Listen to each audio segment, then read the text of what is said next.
like making this explicit, you were fired from Facebook. Correct. And and thank you for calling out that. I'd like to make it clear.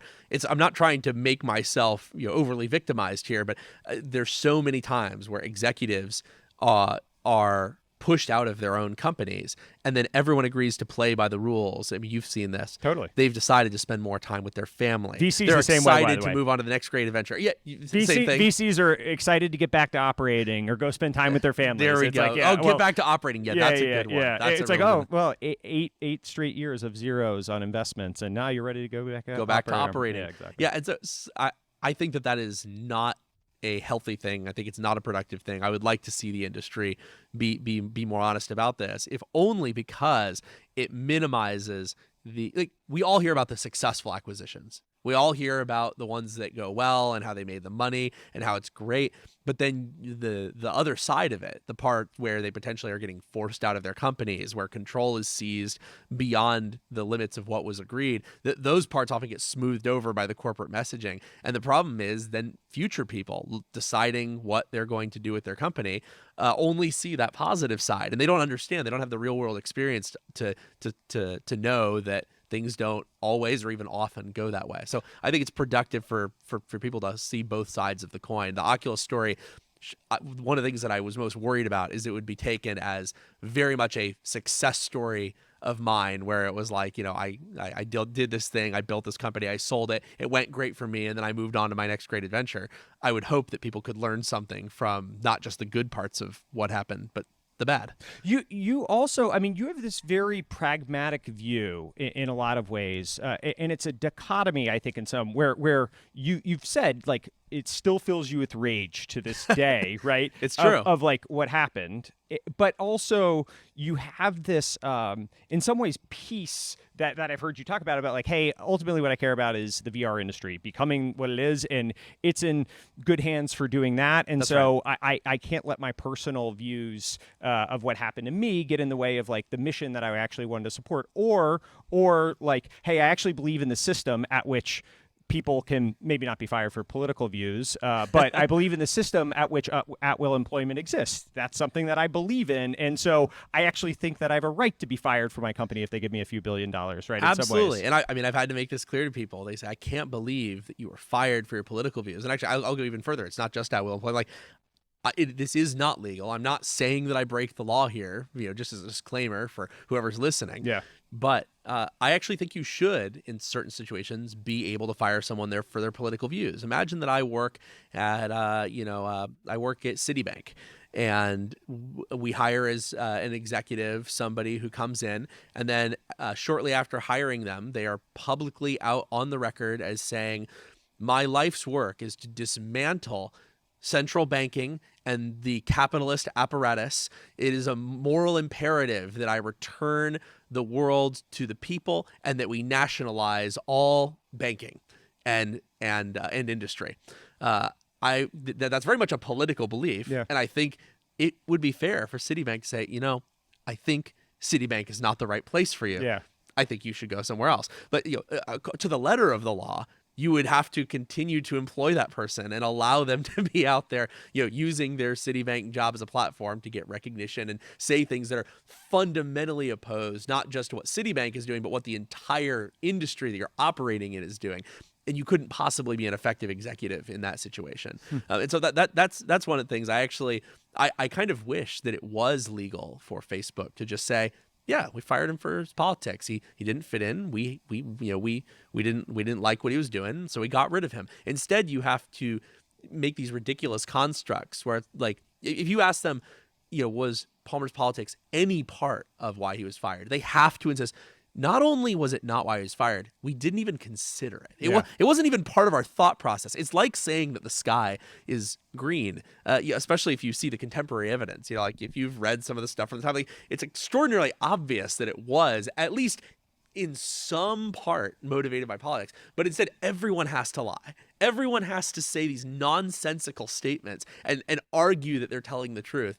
And it's just so bad for everybody to have that happen. We're dancing. And of course, I'm at peace because like if I wanted to, I could just go and try to, like, Reese, you've seen me go off on a few of the people who have have. wronged me. There's a lot of people who've wronged me where I've never gone after them because I've done the calculus and it would be bad for the VR industry. I'm not going to do anything bad for the VR industry. And people often will say, oh, the press should be fair and they shouldn't be cheerleaders for the VR industry or tear it down. But I'm not a journalist. I'm a techno bro. And so I can do whatever I want, including choosing to not address major issues because I think it'll help the industry that I care so much about. So there's a lot of people who escaped my wrath only because it would be terrible for the VR industry. Sorry for no. And so we danced around it a little bit. I guess maybe I took it down. It's actually kind of hard to find a canonical record of like what even kind of transpired that's synthesized in a way. So let me do it in my words, and all right, you correct me on anything that you want to. All right, let's do it. So you gave $9,000 to a pro-Trump political organization called Nimble America.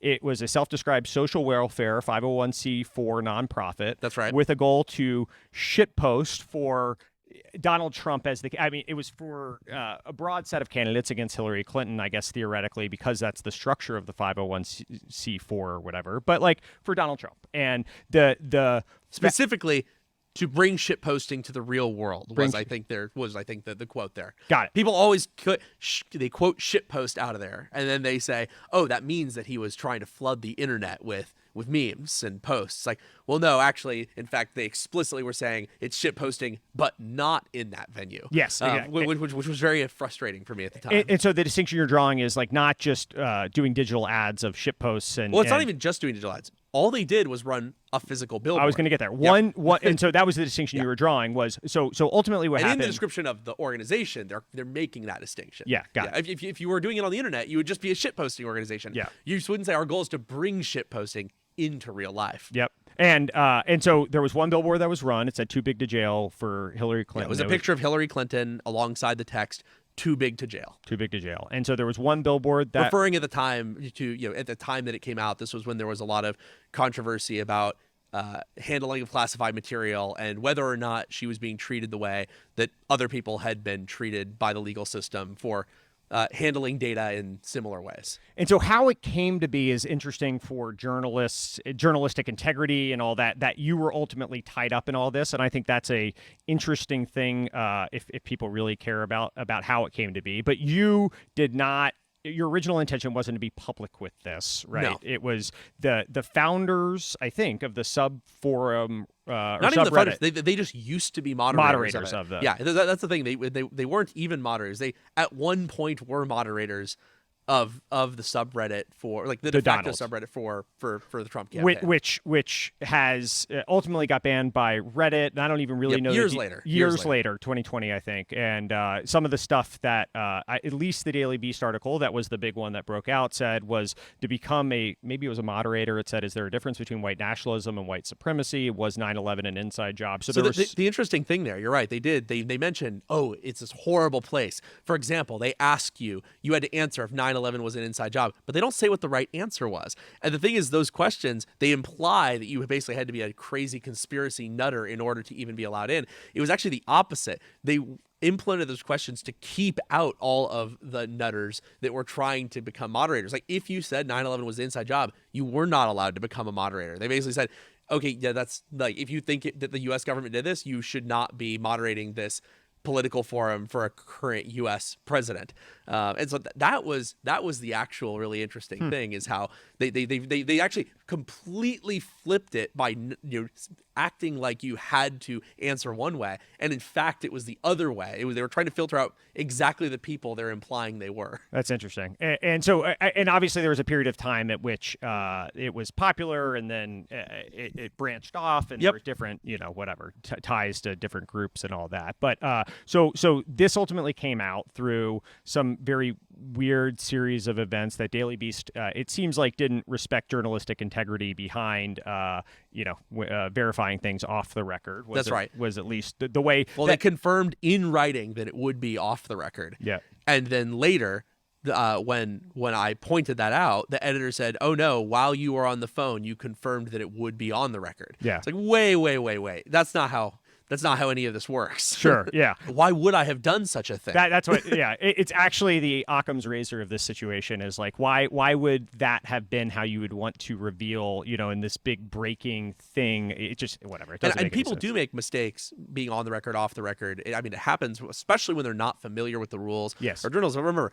I went to journalism school. I was a journalist. I was an editor. I very well understood the rules. I worked in the tech sector for years. I did literally thousands of interviews. Yep. I understood the rules, and it was in writing that it was off the record. And so they don't argue that, this was of such journalistic import that we're breaking the rules. It was just, no, you agreed on the call that it was on the record. Yeah. It's like, it of course was untrue. Yeah, totally. So they did that. A bunch of controversy followed. This was prior to the actual presidential election. And That's right. So a bunch of Facebook does late September of 2016. Oh wow. So September 22nd.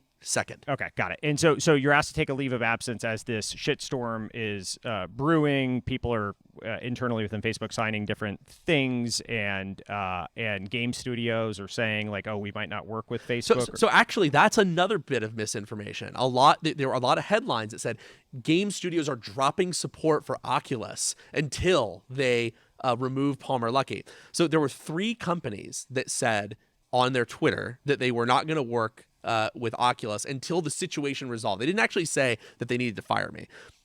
One of them was a paper trading card game company that later said that the whole thing was just a joke. They're like, no, we thought it was a joke. We said we're dropping Oculus support. We literally make paper trading cards. The joke was that we were dropping. And support. you're like, ha ha ha. Okay, so thanks for that. I appreciate so that's it. one of them. And then the other 2 had never released a game. And in fact, neither of them ever released anything. They were 2 independent solo developers who never released the games they were working on, which they weren't Oculus partners. They hadn't even been approved to be on our store. How could they be dropping support for us when, in fact, we had no relationship with them, had no plans of hosting their game one way or the other? But instead, people turned to this huge thing saying developers are dropping support for Oculus, which really bothered me because, as a business guy, that's an accusation of material impact, saying his actions had a material impact on the Oculus business, and it was just completely false. Not a single developer we had ever worked with did anything of the sort. And so how much at that or if you really want to go the other way, every single developer we worked with kept working with us despite the controversy. Yeah. Which, I don't know if you can say that, lack of action is an affirmative action, but if you're going to skew it the one way, the way to skew it is every single partner we had stood with us. How much of after all that stuff happened, then it starts brewing on itself, and I've never been. It's worth noting because for people who aren't listening, or for who haven't followed this, like I gave money to this, and what the report said is that I was funding anti-Semitic, racist, white supremacist troll farms that were attacking Clinton supporters all over the internet on Facebook and Twitter and posting these vile, horrible memes all over the place. So I just want to make clear, the thing that I was getting attacked for was not what I did. It was, I did one thing. It was reported as a completely different thing, and all the controversy was in response to that. Did the Daily Beast, so the Daily Beast reported that?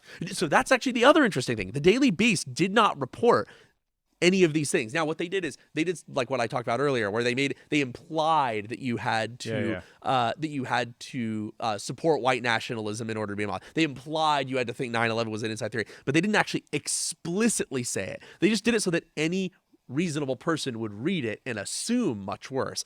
The other articles were actually the ones that were much worse. So the Daily Beast, for all of the journalistic malpractice they engaged in, they were not the ones who actually elevated these claims to saying, he's funding Donald Trump's anti-Semitic meme machine. He's flooding the internet with Nazi propaganda. Like, those were just made up by other outlets like Wired and Washington Post and the New York Times and Boing Boing. I mean, like the gamut of credible to non-credible. It was all completely false reporting. And was it actually reporting, or was it skimming aggregation? Like, how much do you think it was malintent? It was original reporting.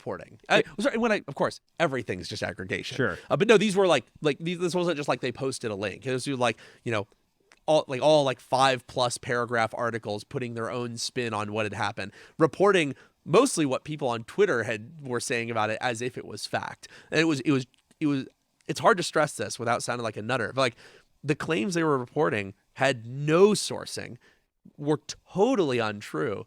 There was no source whatsoever, and anyone who tried to point that out was immediately smeared as, oh, they're a neo-Nazi Palmer Luckey apologist. In fact, actually, for example, like the NeoGAF forums, which are major game industry development community, they actually made it policy that anyone defending me was instantly banned from the forum. I mean, like that was the level of pushback on correction that there was. What do you think? I mean, it brings so many different questions to light in all of this. But so this whole controversy starts brewing. The election happens. That's right. The person that I think all the people that were against you were supporting, and who I also voted for in full disclosure, didn't get elected. That's right. And the person that you were supporting did get elected. And then that's when it actually went from like, this is crazy annoyance, but probably going to blow over, to like, holy shit. Well, I mean, I was explicitly told after the election, you can come back to the office. Yeah. We're just gonna let this blow over. But you're right. It's because Trump won, they decided that strategy was non-viable. And did you ever get, I mean, it seems in reading the book, it seems like implicit that there, and you're so pragmatic about a lot of these things, that actually from like had it been a business decision, right? It seems like, hey, listen, if game studios were actually going to drop Oculus and I was the impediment to it, like, I totally understand why that would have to be a business decision, right? Oh, I would have done it in a second. You would have fired yourself if you were Mark Zuckerberg in that situation, if game studios were going to drop Oculus. That's right. Yeah. But that wasn't what was actually happening. No, right? It isn't what was happening at all. And And I think also, like, you know, it's very much the palace intrigue thing where the tech reporters were all over this fascinating drama. Gamers are not, you know, they're not following the exact political views of every executive in every company at every studio. It's just, I mean, like, look at Bobby Kotick. Yeah. You know, I mean, he's a outspoken Republican. He's donated to Republicans for many, many years, and you know, he's running Blizzard Activision, and they're one of the, if not the most successful game studios in the world. So clearly, you know, voting for Trump is not this thing that makes you know, a company disqualified. It would be specific things like you mentioned, game developers dropping Oculus. You know, that would be the equivalent.